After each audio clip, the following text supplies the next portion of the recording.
Lyle Rustad came to us, to the city about 10 years ago.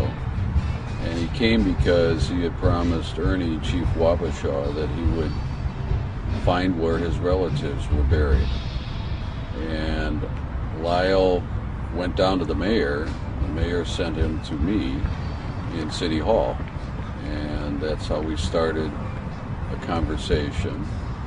He then brought the Unity Writers quickly in '98, I think it was, to Winona from Manitoba, from what's called Sioux Valley. And we took the Unity Writers across the Mississippi. It was their ancestral home. They had heard about the river. They had never been there. They had never been allowed to be there. And so we took them across and became friends. We put a little white boy team together to play the moccasin game. I think they graciously let us win one round, and we started to know a little bit about one another.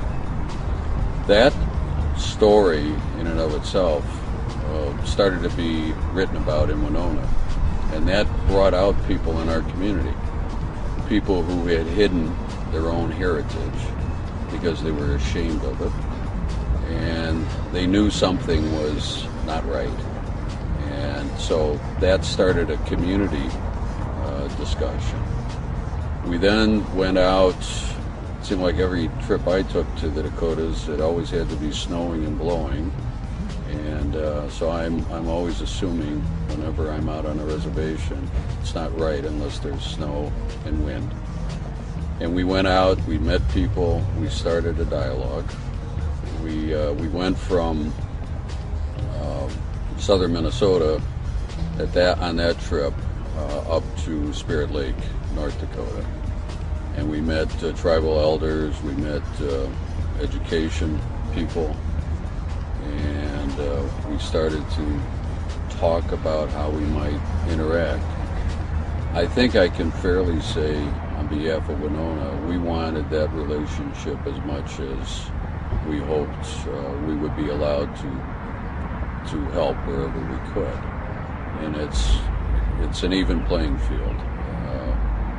And that really is what has happened in the community. The people of Winona came out, participated.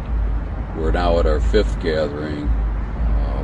Everyone seems to be more involved, more real relationships, more friendships, and more understanding, more potential to learn about one another. And I think I can honestly say that the vast majority of Winonans have embraced the idea that we're all part of humanity. We can learn from one another. We have something to give, but we also want something in return, and that is the understanding of who we are as human beings. We now have symbolically small efforts that are occurring. We have what we call a donation drive. That's really an ongoing process. We have students here, I think 5 at the moment, at our universities or in colleges of higher learning. But it's really the tip of the iceberg. As many of the Dakota elders have said, even during this gathering, we have to help ourselves.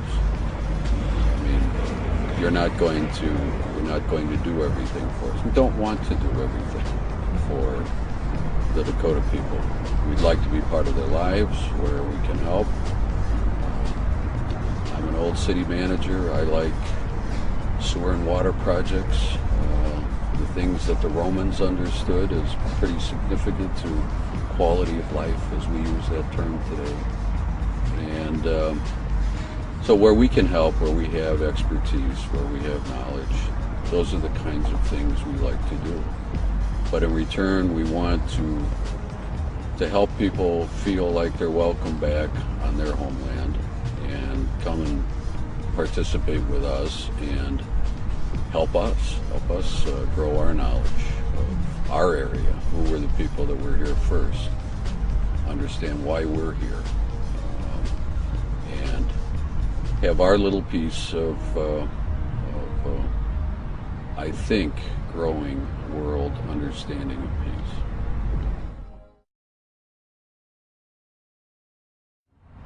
And as we learn really more about Lyle's mission in life, he's an old Vietnam vet like I am, and he came out of Vietnam, wound up in the civil rights movement in South Carolina.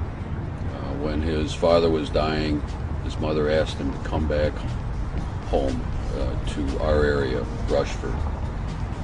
And he came back, as he would tell you, he knows nothing. He knew nothing at the time about the Dakota people. He was ashamed of the fact, being from this area, that he didn't even know this was called Wapashaw's Prairie.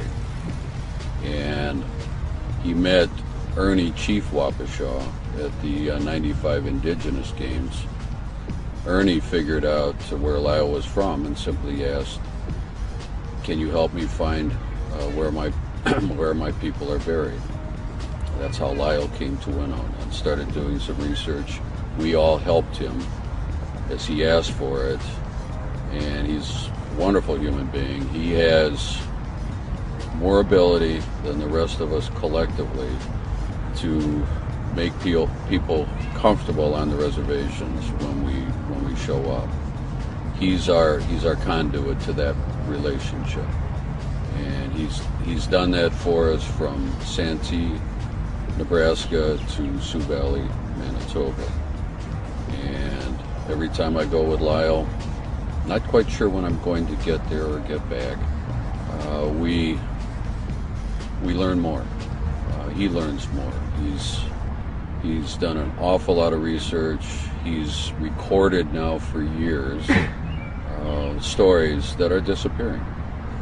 As the elders die, those stories die with them. And so that's what he's been doing. And he's our leader.